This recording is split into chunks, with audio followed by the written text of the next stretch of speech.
Okay, I'd ask you to sketch this graph. Well, the graphing I want you to do up to this point is just to use a t-chart.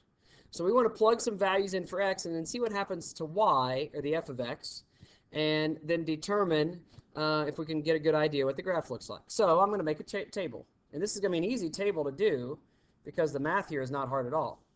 So I'm just going to start with some basic, this is a pretty common numbers to use, -4, -2, 0, 2, and 4. And when I plug these in, for instance, if I plug in -4, I get the absolute value of -2, which is 2, plus 1 is 3. So I can put 3 in there. But most of these I can do in my head, right? If I put -2 in for x, I get -2 plus 2 is 0, so plus 1 is 1.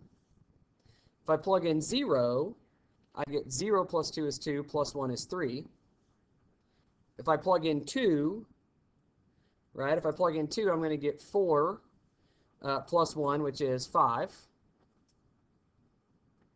And then if I plug in 4, I'm going to get 4 plus 2, which is 7. So I'm just going to graph those points and see if I can get a good idea what it looks like. So -4 over 3 up, -2 over 1 up, 0 over 3, 2 over 5, and 4 over 7.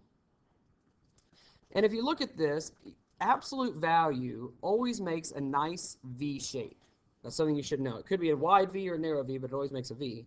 So what you need to do here is see, is this point, the -2, 1, definitely the bottom? Well, let's just try -3 and see what happens.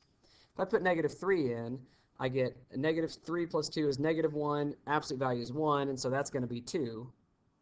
If I plugged in -1, then I'd get -1 plus 2 is 1, plus 1 is 2. And so you can see, yeah, that makes a lot of sense that my graph looks exactly like this. And that's what your graph looks like. Those lines should be straight, but that is how you graph that problem. We're going to learn more about absolute value graphs later on, but for now, that's what you're going to do.